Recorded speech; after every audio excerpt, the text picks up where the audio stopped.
AC generator. The major parts of an AC generator are armature, field magnets, slip rings, brushes, and etc.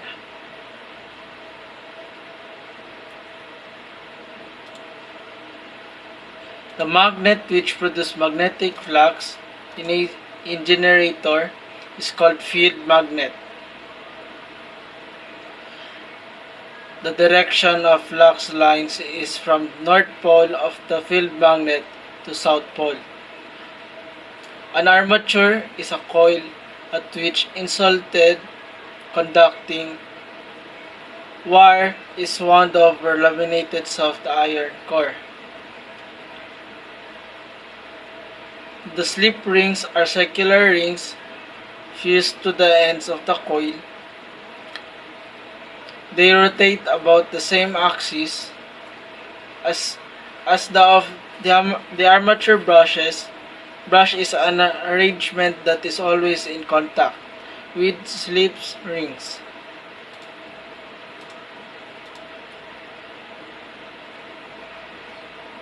This armature coil rotates continuously using mechanical energy.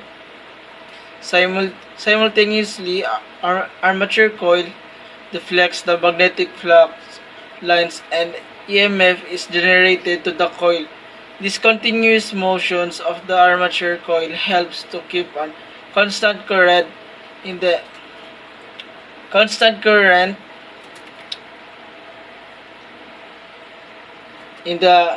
external circuit.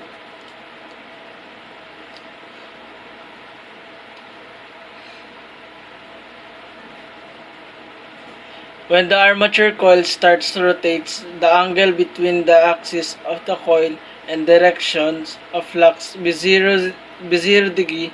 There is no EMF induced in it because of no flux change. After that, the rotation of the armature coil cuts more flex lines, and due to the angle between the axis of the coil and flux becomes 90 degree, the maximum EMF is induced in it. Or in the coil turns to 180 degrees with the flex lines, then also the EMF becomes 0.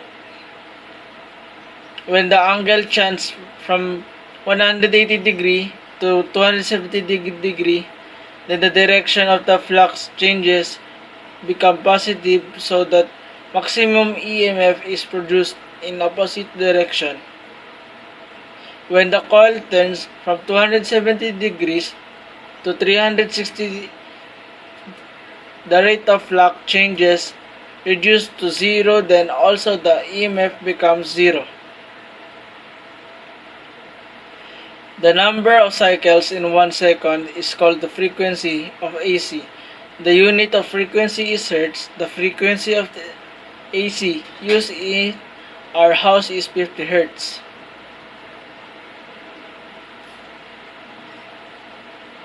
DC generators.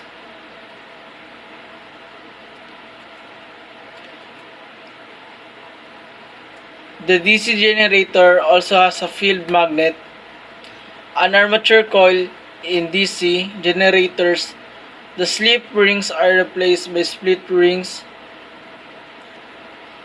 The EMF induced by the armature coil is AC in nature. This EMF is converted into DC using split ring commutator. The current flows to the external circuit through the graphite brush is unidirectional. Electric motor. Electric motor is an instrument which converts electricity energy to mechanical energy.